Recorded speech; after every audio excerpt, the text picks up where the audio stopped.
మామిడికాయ సీజన్ వచ్చిందంటే పచ్చి మామిడికాయతో చాలా వెరైటీస్ చేసుకోవచ్చు. అందులో ఒకటి మామిడికాయ చేపల పులుసు. చాలా రుచిగా ఉంటుంది.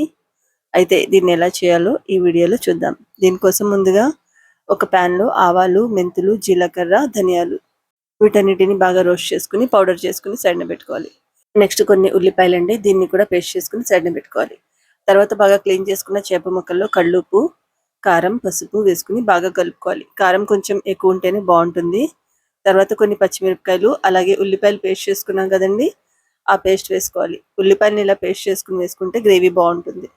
నెక్స్ట్ అల్లం వెల్లుల్లి పేస్ట్ వేసుకుని, మామిడికాయ ముక్కలు, అలాగే దీనికి సరిపడా ఆయిల్ కూడా వేసుకుని, వాటర్ వేసుకుని దీంట్లో గరిటె పెట్టకుండానే కలుపుకుని స్టవ్ మీద హై ఫ్లేమ్ మీద కుక్ చేసుకోవాలి.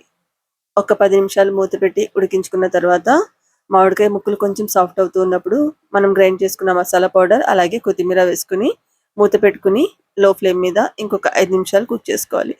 లో ఫ్లేమ్ మీద మూత పెట్టి కుక్ చేస్తే ఆయిల్ మొత్తం వదిలి మామిడికాయ పులుసు రెడీ అయిపోతుంది.